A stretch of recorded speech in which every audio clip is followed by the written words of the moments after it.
Wildlife photography. It seems easy, right? You pick up the longest lens you can afford and you go snap away at some animals. But there's so much more to wildlife photography than that. It's capturing a moment. It's freezing the excitement and raw emotion of the world in one single stationary moment in time. Wildlife photography is about telling a story in one single frozen frame. It's about creating movement in a stationary scene. It's about emotion.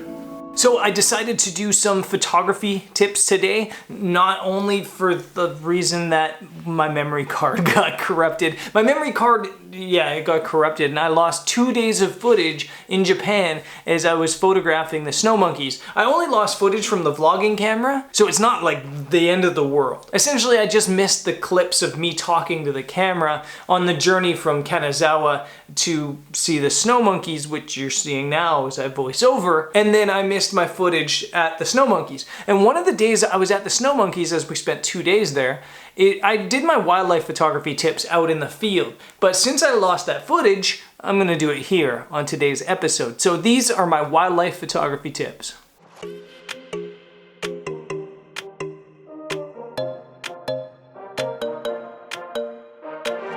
Let's just do what you want. Firstly, sharpness is everything.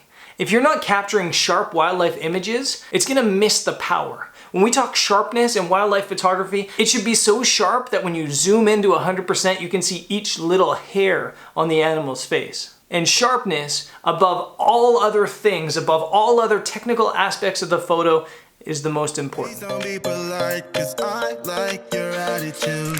Let's forget about a curfew, 'cause all that is stuck in my head. It's me and you, pulse speed and my heart is racing, but I'm not sure I wanna place it, 'cause it only does this with you. And talking about that sharpness should be on the animal's eye. Unless it's intentionally somewhere else, the focus should be on the eye. The eyes are where the emotion is. It doesn't matter if that animal's human or a snow monkey in Japan, the eyes hold the emotion, and if you don't put the focus there, you're gonna miss that emotion. Our bodies meet, I can feel the tension, move us into the next dimension. Let's just let our bodies be true. We make out for the thrill of it. And continuing on from the eyes, get to the eye level of the animal. And the same holds true when you're photographing people. You should be at the same eye level as the animal you're photographing. If you're not, it totally changes the perspective and what that image tells. For example, if you photograph straight down on an animal, it makes it look like the animal's lesser. If you photograph straight up at the animal, it makes the animal seem like it's bigger or more powerful. By shooting eye level with the animal, you're telling the truest story. That being said, if you're shooting down or up, it can tell a completely different story, and that might be your goal. But in general, get to the eye level of the animal. Mess around for the thrill of it. Don't stop now, never let this end. For the thrill of it, we can have with no regret.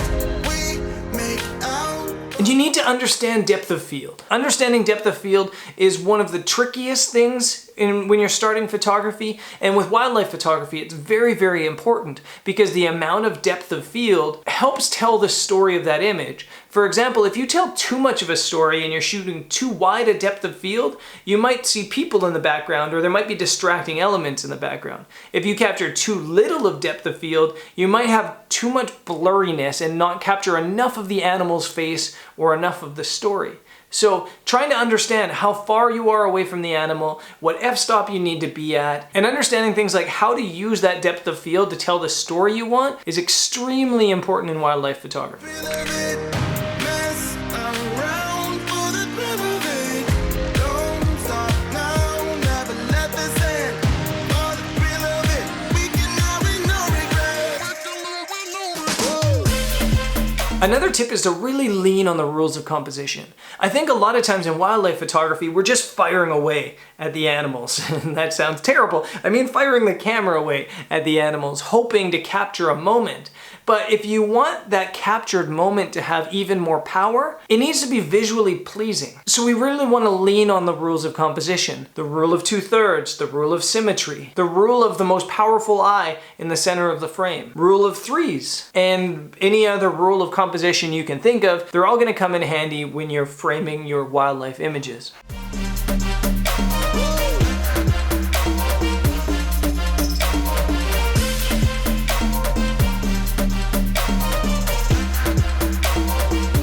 beyond the technical stuff, telling a story is so important to your wildlife photography. If your image doesn't tell a story, it's just a picture of an animal, it's just a snapshot. It's so important that your images of wildlife photography tell some sort of story. And how you tell that story, well, that's up to you, but I do have some tips to help you tell the story with your wildlife photography. The first is to follow the babies and follow the juveniles. You're gonna see that most of the adults, they kind of just hang out. Almost any animal in the world, that's the case. You see the big gorillas, the big elephants, they all kind of just hang out. Whereas the kids, the babies, the juveniles, they're running around, exploring, causing trouble. And by following them around, you're gonna find the story. Let's live life without regrets. Girl, put your faith in me, even though we just met.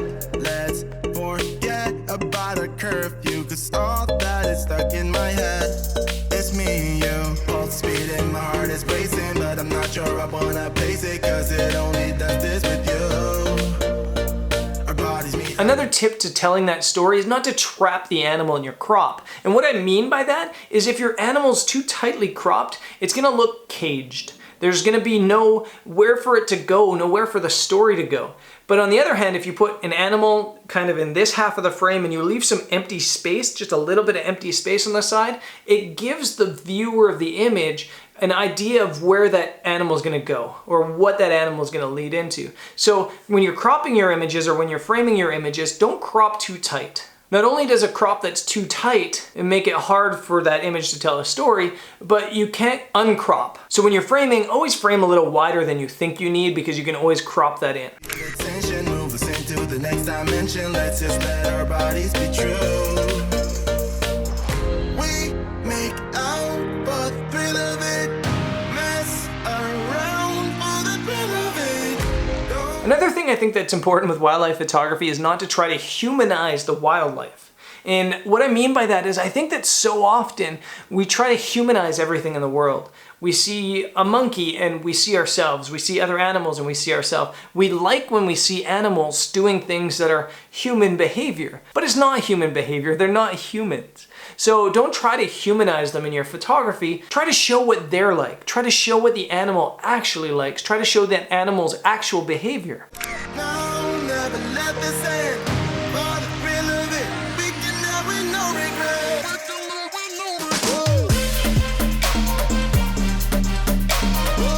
And that's another tip, understanding the animal's behavior. If you just rock up into a hot spring full of snow monkeys without knowing their behavior, you're gonna be snapping away and you might struggle to understand what they're doing. But if you do a little bit of research before and you start to understand that animal's behavior, it can make it much easier to compose your shots because you know what that animal's likely gonna do. You know, for example, with the snow monkeys, that they always test the water with their hands before they dive in. So when you see a snow monkey touching the hot springs with their hands, you can get prepared for that shot of the monkey getting into the water.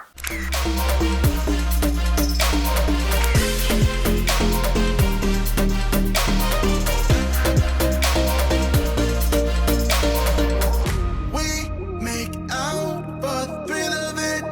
Mess around for the thrill of it. Don't stop now, never let this end. For the thrill of it, we can have with no regret. And the final wildlife photography tip I have is to try to capture emotion. And monkeys are an amazing, amazing thing to photograph because they show such a range of emotions. And sometimes I don't think they're actually showing that emotion, that's just kind of how their faces look. You can honestly just photograph the same monkey 10 different frames and get 10 different images that look like 10 different emotions. And a good way to capture that emotion is through portraits. Get nice and tight on an animal's face and just try to draw that emotion. Try to let that animal's face tell a story the same way you would with a person shooting street photography or portraiture photography.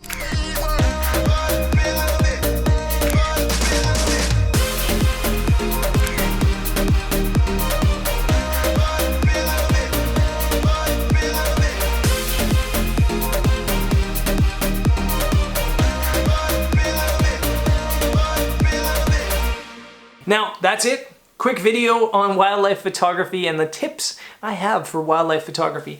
Now, I don't do photography tips videos sat in a room like this very often, simply because I don't want to I want to show you guys what it's like to be a travel photographer. I want to take you guys into the field and actually show you wildlife photography. And when I give you photography tips, I want to give them to you while I'm out in the field, while I'm out exploring, while I'm out shooting. So I'm sorry that we had to do the sit down talk video from a hotel room, but when you lose footage, that's just how it goes sometimes. So that's also part of the reality about it being a travel photographer. Sometimes you lose your footage or have a card corrupt, and you got to make the most of it. Anyways, guys, that's it for today's episode.